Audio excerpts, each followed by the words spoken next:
So one of the things that we chose when putting together this course was a programming language. And I think one of the problems that most colleges and schools that start teaching programming, they pick too many different types of languages to learn, thinking that they're exposing the student to a bunch of different things, and therefore when they get out of school they have some idea of something. But what ends up happening is the kids get out of school and they don't know how to do anything at all. And so in this course, what we're going to do is all of the programming that we're doing is going to be done through Python. And the idea is that by the time we get out of school, we'll be able to program really well in Python.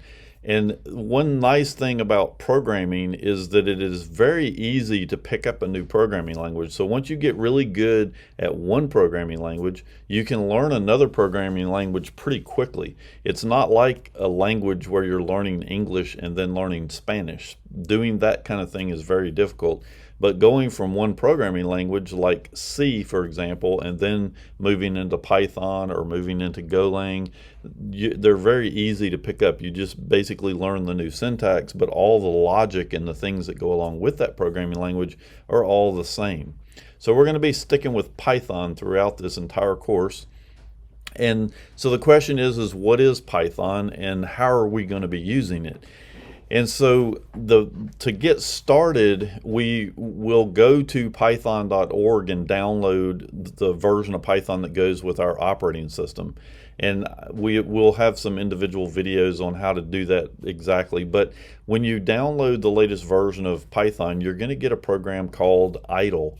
And Idle is what we're going to use, at least in the beginning, to do our programming. It's going to be what we use to actually write our code.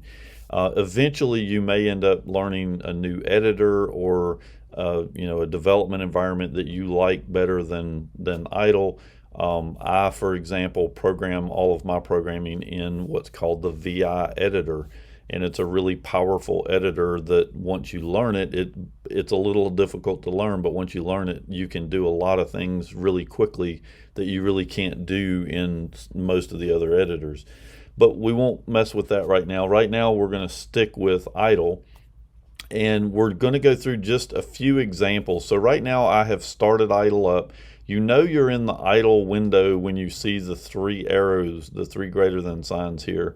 And so what we're going to start with is while we're in the Idle editor, you notice from our short math video that we did earlier, you can come in here and just type in things like 1 plus 3 and it'll give you an answer. So Idle, the editor that we're in right now, is we're not really writing a program. This would be where we would go to test things out to find out how things work. So as an example, there's a whole lot of functions in any programming language, and that's probably the main difficulty in learning a different language is the functions are called different things. But what exactly is a function? And the answer to that is, imagine that you were going to write down some instructions for your mother to know how to pick her keys up off the table, walk 10 steps straight ahead, turn left and then walk 3 more steps, and then turn right and walk 4 more steps, and then reach out for the doorknob and open the door. And so that gets her from the kitchen table to getting her keys to getting out the door. So you can think of your mom as a robot, and you're instructing her exactly how to get out the door of the house. And so you ought to try this. Get at your kitchen table and get a piece of paper and write down exactly how many steps your mom needs to make, and then test her and see if she can get out the door.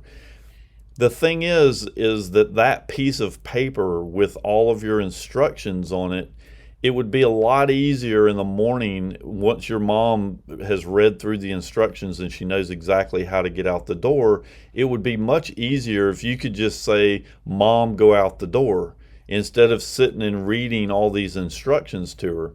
And so by grouping everything together that you've written on that piece of paper and recording it and creating a name for it to say "go outdoor," Then from that point forward, all you've got to do is tell your mom to go outdoor. You don't have to give her all the instructions, because she can look in her little book of functions and find out every little step she's supposed to make to get out the door, but it simplifies your programming. So as an example, if I come in here in the editor and I type print, and anytime you have a function in most programming languages, you're going to put an open parenthesis. So you'll put the name of the function and then an open parenthesis. And then depending on what that function does, you'll do different things on the inside. So right now, I'm just going to put a tick and I'm going to put hello world. And then always you have to put a closing parenthesis. So I'm going to hit enter, and you can see that the editor has printed the word hello world. Well, as another example, let's say that we wanted to experiment here, and so we want to try quotes instead of apostrophes. So we're going to come in here and put quotes in, and we get the exact same process. Now, some programming languages treat quotes and ticks different, or apostrophes. We'll call them ticks from this point forward, but quotes and ticks are treated differently. But in Python, they're pretty much the same. So it really comes down to how you want to use them and when you want to use which ones.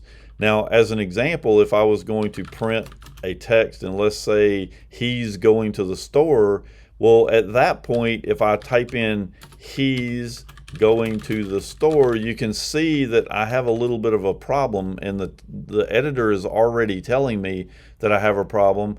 And the problem, if you look, is whenever we open a tick, we have to close the tick. But in this particular case, the tick is in the middle of my word. So there's a couple different ways that we can work around that. We can come in here and use the single tick, and then we use what's called a backspace or a backslash to null out the meaning of that tick. So what I'm telling it is, look, I know I'm fixing to type a tick here, but I don't want you to treat it as the ending tick for my sentence. And so then I can come in here, and you can see my text is all the correct color, and now I get what I'm looking for. Well, another way to deal with that is if I were to use a quote and put he's, and see now it's looking for an ending quote instead of the ending tick. And so now I get the same thing, and I don't have to do the backslash. It's really up to you as to how you're going to do that process. But the key thing that I want to point out right now is that print is a function. So there's a whole lot of things that go into what print does, and all we're doing is passing it what's called a string. And so the other thing I want you to pick up from here is that there are different types of things that we work with in an editor, in a programming language. We have what's called integers, and an int, for example, is 1, 2, 3, 4. They're numbers with no decimal places. If I were to type in 1.2 or 32, that is what's called a decimal number, or in a programming language, we call those floats. So that would be a float. And then if we had 1, that would be an integer, and that's how you refer to it, as an int. And then if you were to have a quote, hello, that is a string. Now there are other types of variables, but these are the primary ones that you'll be working with when you're doing most of the stuff that you're doing.